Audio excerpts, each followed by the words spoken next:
देखो बच्चों, अपने पाठ 7 के अंदर सार्वजनिक क्षेत्र, निजी क्षेत्र और वैश्विक साहस के विषय में समझ रहे थे।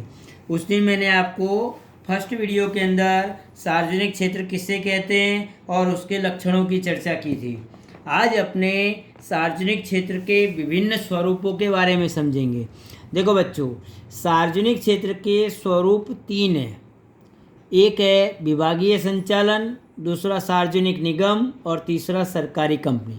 कोई भी सार्वजनिक निगम 3 प्रकार से अपना संचालन संभालता है, विभागीय संचालन के रूप में, सार्वजनिक निगम के रूप में और कंपनी के रूप में।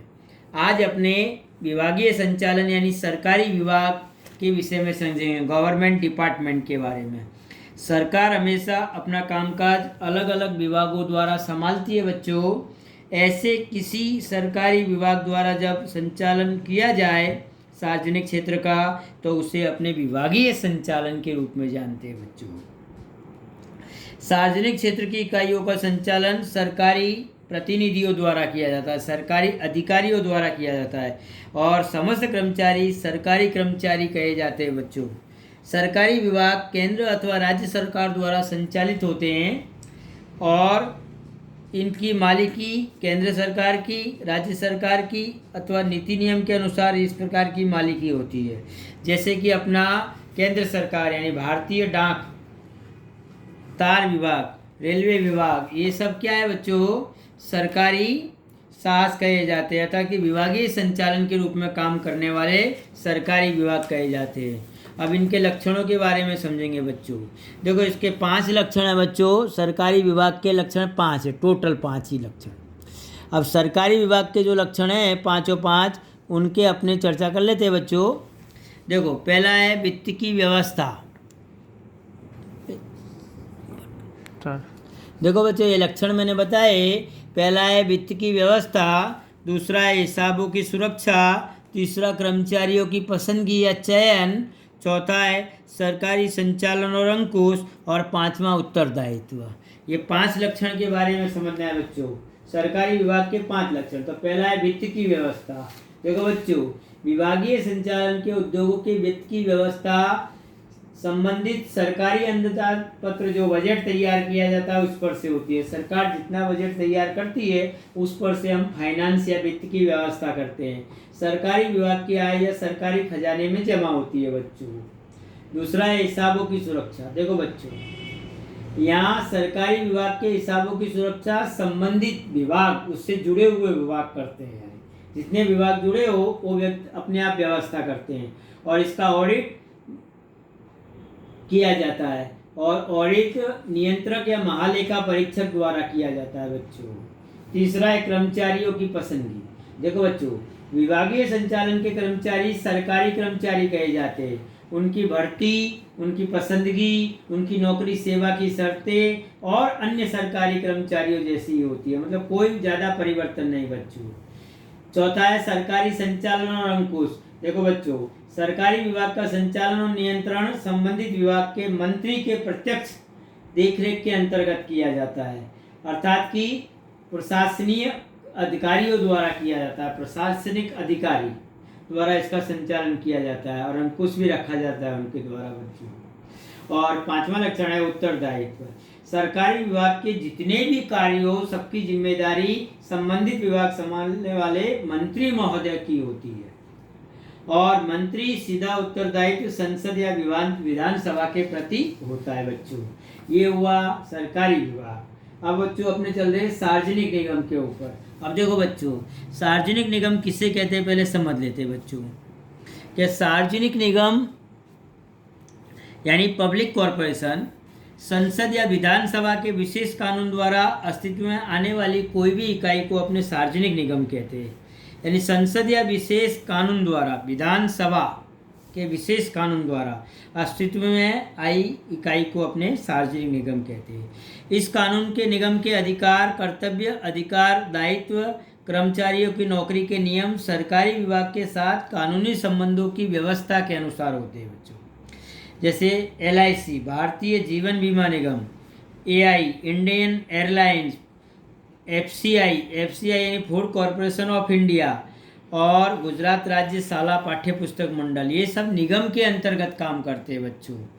इसके लक्षण हैं, पहला है स्थापना, दूसरा मालिकी, तीसरा सरकार द्वारा पूंजी विनियोग, चौथा अलग अस्तित्व, पांचवा संचालन में स्वतंत्रता, छठा कर्मचारियों के नियम, सातवां संचालक मंडल द्वारा संचालन, आठवां संसद या विधानसभा के प्रति जिम्मेदार। इस प्रकार 8 लक्षण है बच्चों इसके। देखो बच्चों, यहाँ पहला लक्षण है स्थापना। तो सार्वजनिक निगम की स्थापना संसद, संचालन या विधानसभा में परिपालित किए गए विशेष कानून के द्वारा होती है। इस कानून में सार्वजनिक निगम के उद्देश्य, अधिकार, दायित्व और विशेष सुविधाओं के विषय में जानकारी दी जाती है बच्चों। दूसरा लक्षण है मालिकी। अब इसकी मालिकी तो क्या है, सरकार की होगी, क्योंकि ये निगम ही सरकार का है। तो सार्वजनिक निगम की मालिकी केंद्र सरकार, राज्य सरकार, एक से अधिक राज्य सरकार या संयुक्त मालिकी की हो सकती है। सार्वजनिक निगम में पूरी वित्त की जिम्मेदारी और लाभ का बंटवारा सरकार के अधीन होता है। यदि नुकसान हो तो स्वाभाविक रूप से सरकार को ही भोगना पड़ता है बच्चों। तीसरा है सरकार द्वारा पूंजी विनियोग। इस निगम के अंदर जितनी भी पूंजी लगाई जाती है वो सरकार द्वारा लगाई जाती है बच्चों। यदि सरकार और सार्वजनिक जनता के पास से आवश्यकता पड़ने पर उधार पूंजी प्राप्त कर सकती है। सरकार मतलब उधार ले सकती है आम प्रजा के पास से जरूरत हो तो, पर पूंजी तो अंत में जिम्मेदारी तो सरकार की होती है। चौथा लक्षण है बच्चों अलग अस्तित्व। देखो, कंपनी का अपने ने अलग अस्तित्व देखा बच्चों, इसी प्रकार सार्वजनिक निगम कानूनन अलग व्यक्तित्व अस्तित्व को रखती है, जिससे कंपनी की तरह इसमें समस्त लाभ प्राप्त कर सकती है, समग्र लाभ प्राप्त कर सकती है। पांचवा है संचालन में स्वतंत्रता बच्चों। देखो, निगम की मालिकी किसकी है, सरकार की। मालिकी सरकार की होने से निगम संपूर्ण रूप से स्वायत्तता को धारण करता है, मतलब स्वतंत्रता रखता है। मंत्री दैनिक कार्यों में कोई भी प्रकार का दखल अंदाजी नहीं करते, जिससे निगम को निर्णय लेने में और उनका अमल करने में आसानी होती है। यानी संचालन में संपूर्ण रूप से स्वतंत्रता दिखाई देती है। छठा लक्षण है कर्मचारियों के नियम बच्चों। देखो, सार्वजनिक निगम के कर्मचारियों को सरकारी कर्मचारियों के नियम लागू नहीं होते। सार्वजनिक निगम के कर्मचारियों के नौकरी के नियम संबंधित नियम के कानून में दर्शाए गए होते हैं बच्चों। जो कानून में दर्शाया है उसी प्रकार निगम को लागू होते हो, जिसके अनुसार कर्मचारियों को कर्तव्य अपना निभाना पड़ता है बच्चों। फर्ज अपनी निभानी पड़ती है। कर्तव्य के प्रति कार्य, सरकार ने जो नियम बनाए उस नियम के अधीन रहकर कार्य करना पड़ता है, इसलिए कोई भी प्रकार की दखल अंदाजी नहीं चल सकती बच्चों।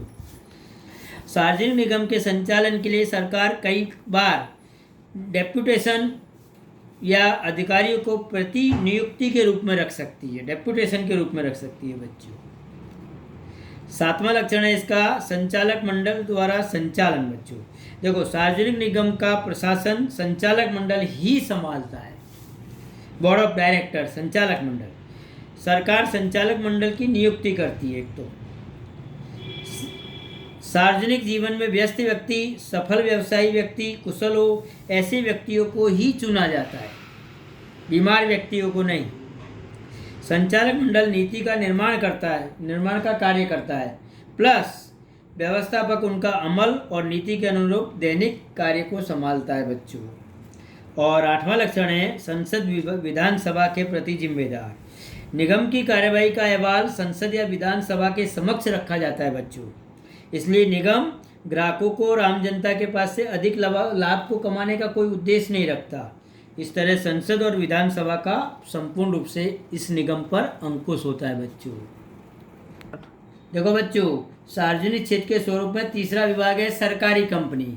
अब सरकारी कंपनी अपने किससे कहते हैं, पहले उसको समझ ले बच्चों कि भाई सरकार की स्थापना संचालन भारतीय कंपनी अधिनियम के अनुसार की जाती हो तो उसे अपने सरकारी कंपनी के रूप में जानते हैं। कारण कि ऐसी कंपनी का उद्देश्य संपूर्ण व्यावसायिक होता है बच्चों। निजी क्षेत्र की कंपनियों के साथ इनकी प्रतिस्पर्धा करती हुई दिखाई देती है कि इसमें पूंजी का प्रमाण, सरकारी पूंजी का प्रमाण 51% होता है, यानी 50% से अधिक। सरकार की पूंजी केंद्र सरकार, राज्य सरकार, केंद्र सरकार अथवा राज्य सरकार, एक से अधिक राज्य सरकार की पूंजी होती है। कंपनी के संचालन में सरकार अपना प्रभुत्व स्थापित कर सकती है बच्चों।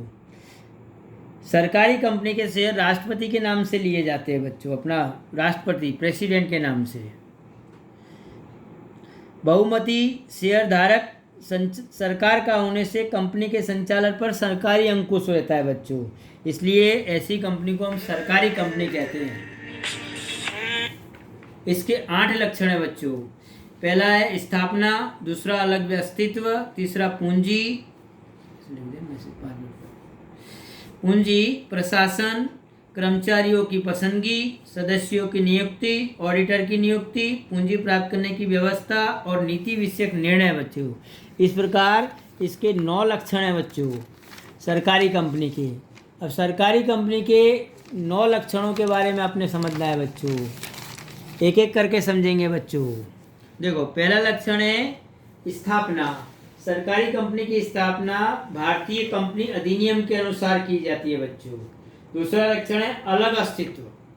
देखो, जैसे निगम को अलग अस्तित्व प्राप्त होता है, इसी प्रकार यहाँ सरकारी कंपनी स्वयं अलग कानूनी रूप के व्यक्तित्व के रूप में कार्य करती है, अस्तित्व को धारण करती है। मतलब इसके लिए कंपनी किसी भी व्यक्ति के सामने अपने नाम से मुकदमा कर सकती है, कोई व्यक्ति कंपनी के सामने भी मुकदमा कर सकता है, कंपनी अपने नाम से अन्य व्यक्तियों के साथ करार कर सकती है और संपत्ति अपने नाम से रख सकती है बच्चों।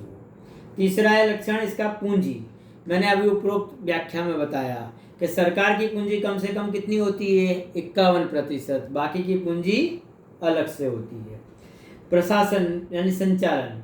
देखो बच्चों, दूसरी किसी भी कंपनी की तरह सरकारी कंपनी का प्रशासन कंपनी कानून की व्यवस्था के अनुसार ही होता है, कंपनी ने जो नियम बनाए उनके अनुसार ही होता है। 5वां लक्षण है कर्मचारियों की पसंदगी। सरकारी कंपनी में कर्मचारियों की पसंदगी कंपनियां स्वयं मापदंड निश्चित करके नीति नियम के अनुसार करती है बच्चों। 6वां लक्षण है सदस्यों की नियुक्ति। तो इसमें देखो बच्चों, कंपनी के संचालक मंडल के समस्त सदस्यों का चयन सरकार ही करती है, मतलब पसंदगी सरकार द्वारा ही होती है। 7वां लक्षण है ऑडिटर की नियुक्ति बच्चों। सरकारी कंपनी के कंपनी कानून के अनुसार हिसाबों को तैयार करना, उनका ऑडिट करवाना, ऑडिट के नियम विधि में से मुक्ति मिलती है, लेकिन ऑडिटर की नियुक्ति तो सरकार द्वारा ही की जाती है। सरकार संसद में, विधानसभा में वार्षिक परिपत्र या अहवाल को प्रस्तुत कर सकती है बच्चों। 8वां लक्षण है पूंजी प्राप्त करने की व्यवस्था।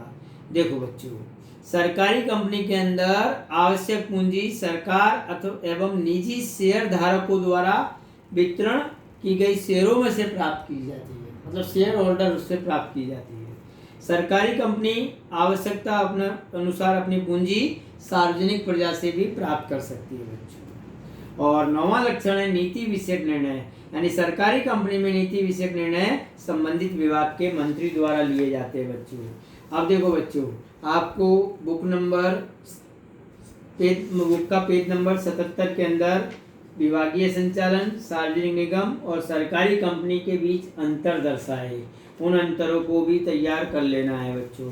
एक विभाग अपना आज पूरा होता है, अगले विभाग में अपने फिर आगे चलेंगे बच्चों। दोनों